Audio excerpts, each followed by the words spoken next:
with Ross Valory, and I love when people say the original bass player in Journey. Now, to me, I go, no, no, not the original. He's the only bass player in Journey in my mind. I just don't ever think of anybody else playing bass for Journey. Nothing against anybody's who played or who's playing now.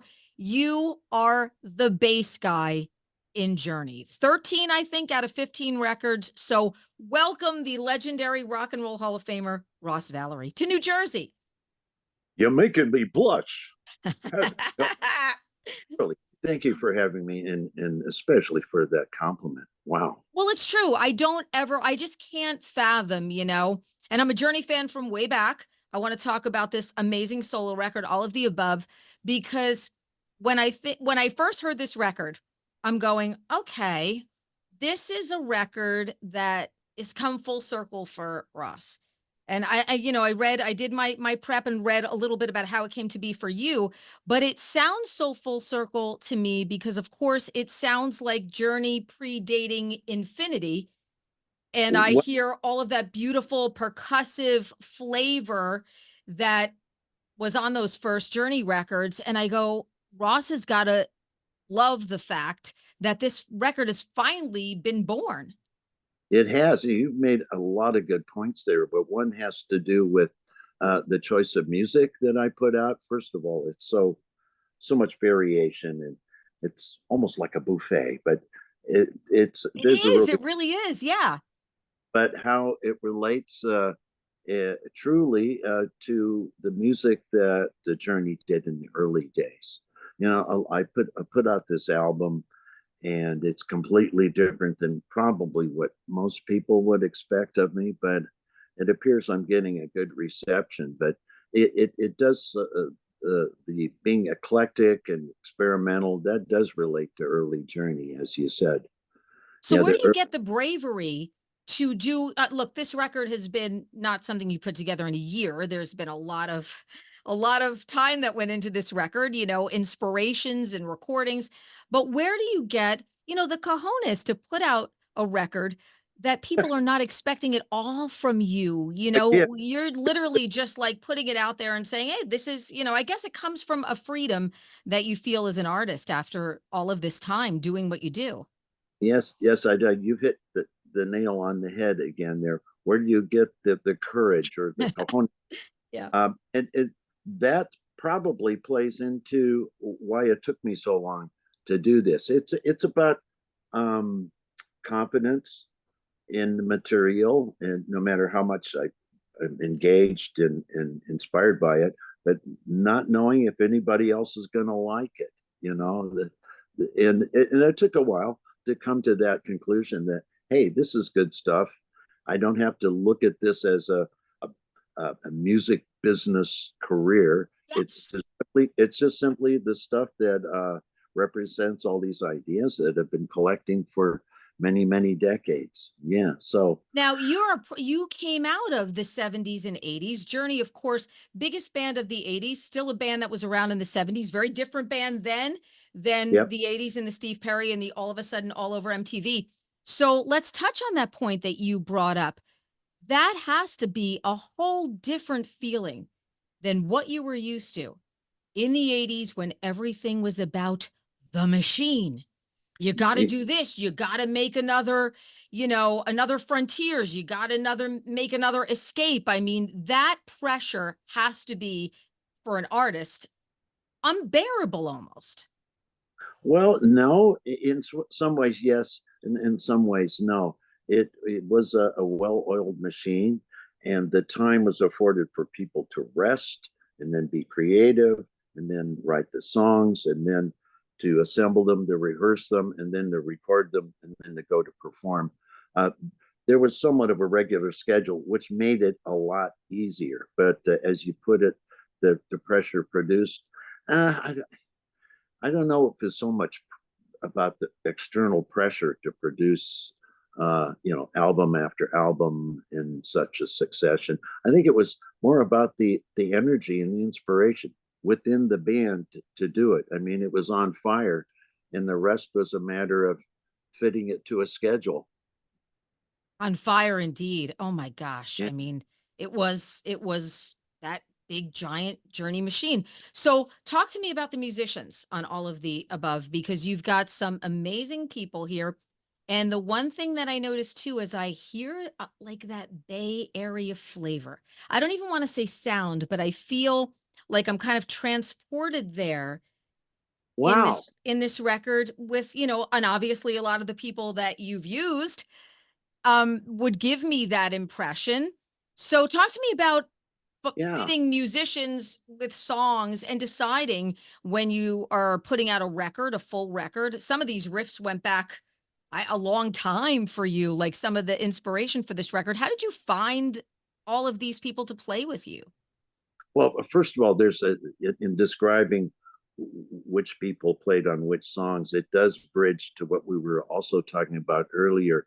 Where I found the confidence was when I brought in these players to play specific songs, and for the first time in decades, to hear a composition completely fleshed out and played so well by people, then it was pretty obvious to me. But also, as I described, the often very differing styles between the songs. I chose the musicians I thought were best suited for that kind of music, even if it was a fusion of rock and roll and Latin or a Yeah. fusion of jazz and Latin. So specific people played on specific songs because that's what they were best suited to. So, for instance, the Latin oriented songs all have Carl Perazzo on percussion. That would be Wild Kingdom, Windmill, Incident at Nishabor. And the drummers chosen for those songs are for the most part, Latin players. Walfredo Reyes from Santana, along with Carl Perazzo. On Wild Kingdom, on Windmill, we had a local Brazilian drummer to suit what I think Windmill's Brazilian feel has to it. It may not be pure, but to me, it's more Brazilian than anything else. And then on Incident Nishabor, a local drummer, Paul Spina, played with Carl Perazzo on that tune. And Steve Smith played drums from a master recording from a while back on Night Flower.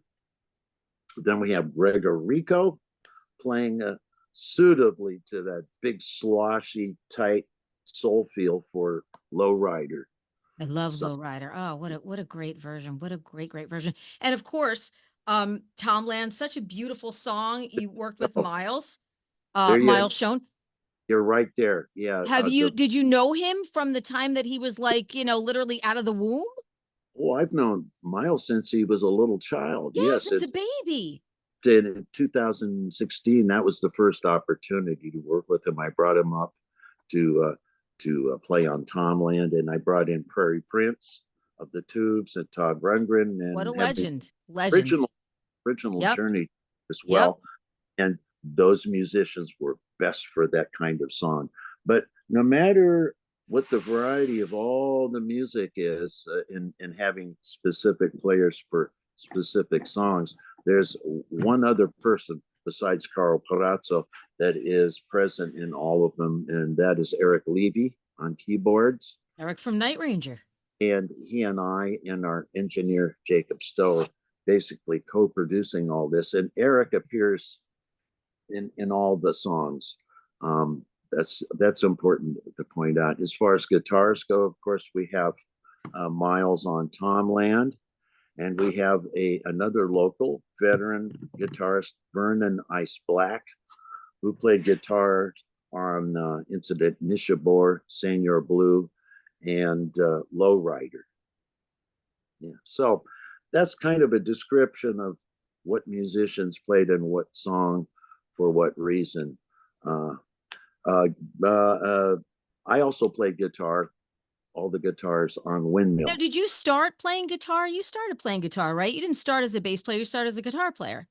Well, I started as a singer as a young child. So all the choirs, churches, schools, all the choirs. And then when I was in third grade, I began playing all the way for 10 years on clarinets and continued singing in choirs.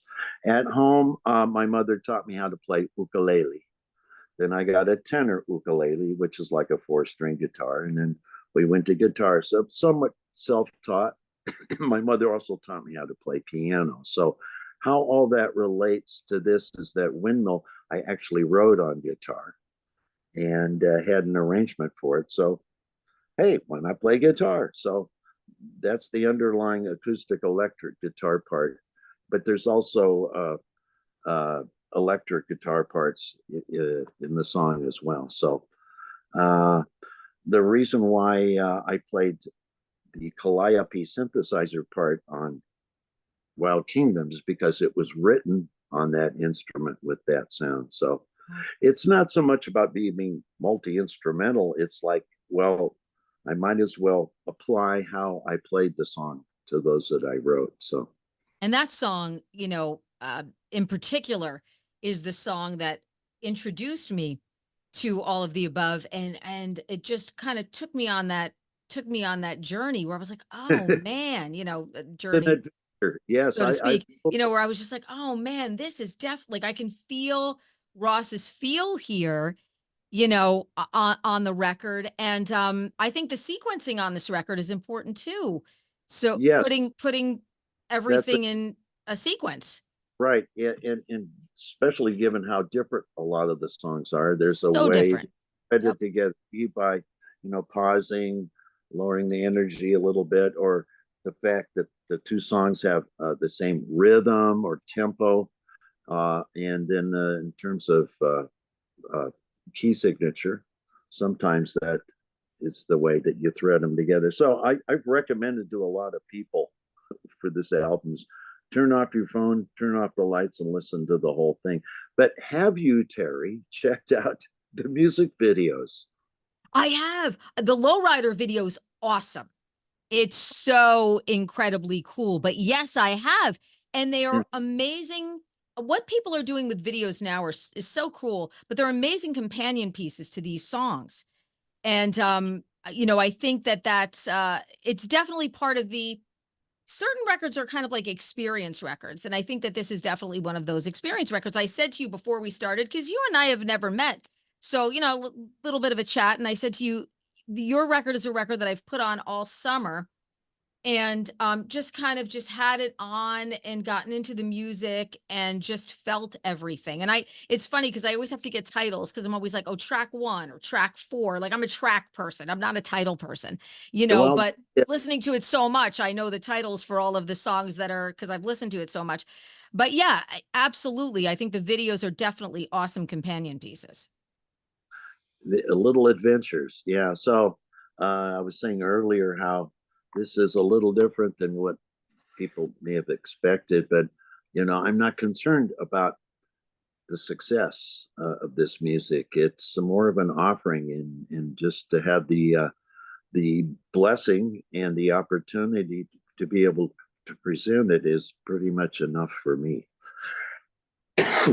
And I Oh, mean, it's awesome. I love that you've been out there promoting it and talking to people, and you're a very charismatic guy. You've got a lot of fun things to talk about, and you've got an awesome personality. So of course people are going to want to have you on the show. Plus you're a legend. So now this record was many many many years in the making. So your next solo record, because I think it's so inspirational that you've been a band guy for such a long time, probably close to 50 years, yeah, and now is the time that you're putting out this solo record. That's very inspirational for an artist, you yeah. know, There's to a do lot that. of has piled up Yeah. and accumulated over years, and I've been drawing upon that and new material as well at the same time, new creations, new compositions. But regarding the next album, yes, an album is sort of like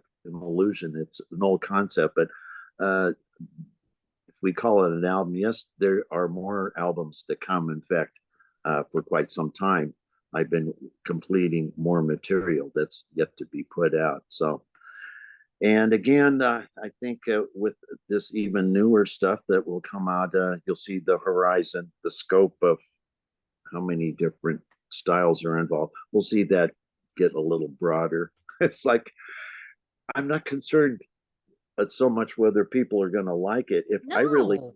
and if I'm really happy as I have been across the years here with all these musicians that come in and they do a great job with this music. But what I'm really impressed with is that they really are enjoying it. It's, these are all, many of these people are veteran studio cats. They do their homework, they come in and they do their best with what's in front of them. But when they come in with that professional attitude and go, hey, I really like this stuff, I've gone, okay, here are your parts, certain melodies, but there's room in this song for you to just open, play it like you would play it. So these veteran players come in with the freedom to be themselves as well as the accomplished studio cats they I are. love that. I think that that's the key to being a great maestro. You're getting the most out of the people that are with you Yeah. doing this in the studio, and I think that's amazing. Well, thank you. Yeah, yeah. So I want everybody to check out all of the above.